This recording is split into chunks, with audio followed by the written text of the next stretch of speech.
Moc vás vítám, přátelé, a vítám tady i Tomáše Šepka. Tome, díky, že jsi přijal pozvání na rozhovor. Moc děkuju, ahoj.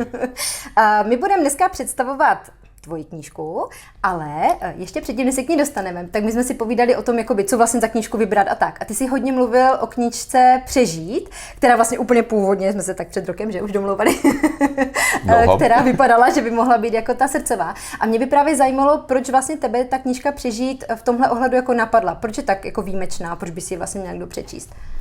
Jsem doktor a baví mě se zabývat nejen tím, že někoho léčím, ale spíš udržitelným zdravím. A vlastně knížka Přežít mi přišla jako jedna z těch vynikajících ve škále dalších knížek, která o tom, jak trvalé udržitelné zdraví jako budovat celý život, tak vlastně jako velmi šikovným způsobem, pochopitelným, polopatickým i pro mě jako pro chirurga pojednává.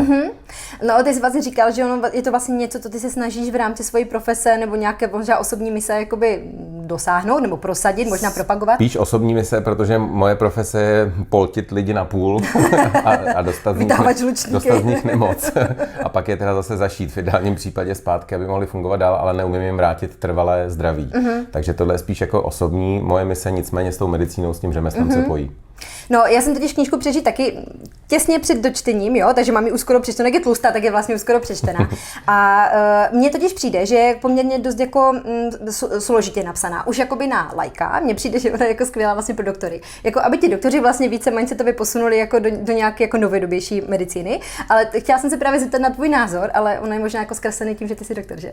Asi jo, nicméně snažím se tady vcítit se do roviny laika. Já si myslím, že dneska existuje naštěstí jako obrovská množina poučených laiků, který tomu budou dobře rozumět a který baví věci studovat z pohledu dat a odkazů na různé citace a vlastně jako vědecký zkoumání, tu takzvanou evidence-based medicine, přestože se medicínou neživějí, tak si myslím, že tomu může jako laik velmi dobře porozumět. Může si z toho vzít vždycky v rámci souhrnu v podstatě to, co je podle mě pochopitelný a tady bych řekl prostě průměrnému čtenáři a teď se nechci kohokoliv dotknout. Takže vlastně jako dá se na škále od A až do Z, ta knížka si najde podle mě svýho čtenáře. Vlastně jako neřekli vlastně, že ona je o tom, jak prodlužovat jako kvalitu života, že on nejenom jakoby prodlužovat život, asi až tak ne, ale spíš jako to kvalitní dožití. On není o nesmrtelnosti a to je mi sympatický, protože my všichni se jako trošku upínáme k nějakému jako longevity ve smyslu jako dlouho se udržet v nemoci. To nemá moc smysl. Tahle knížka právě jako staví nás zpátky nohama na zem a říká, nemá smysl jako představovat si, že budeme nesmrtelný, anebo že tady budeme 100, 120, technicky dneska přes 130 let, jako když se dneska narodí dítě, to už je možný, ale říká, je potřeba, aby jsme prostě do té smrti nebo k tomu konci života byli co nejdéle zdraví. A teď je tam celá řada strašně jako jednoduchých konceptů a jeden z nich, který se mi jako mimořádně líbí a vlastně byl docela novej právě pro knížku Přežít, a v ostatních jsem to nečetl, je mít dostatek svalové hmoty, jako na starý kolena, když to řeknu takhle jednoduše. Prostě mít svaly na to, aby až je budeme potřebovat v závěru života, tak jich bylo dost a vlastně nám pomohli udržet ten život ve zdraví. Mobilitu, která je základem toho, mimo jiné, nejen mobilita, ale třeba i vztahy, jsou základem toho, aby jsme měli šťastný a zdravý život. A já jsem se musela docela usmívat, on tam byl zmíněný mimo jiné vlastně i ten spánek, že jo? A já jsem tak jako nakousla, jsme se tady bavili, že jsme začali natáčet, že si otec 4 dětí a jak se to vlastně dělá, že je člověk chirurg a zároveň má 4 děti, jakože kdy vlastně spí, nebo jak se dokáže to profesi dělat. Já mám 1 dítě a už teď jsem si dala 2 kafe, aby byla schopna tady s tebou vůbec jako komunikovat nějakým způsobem.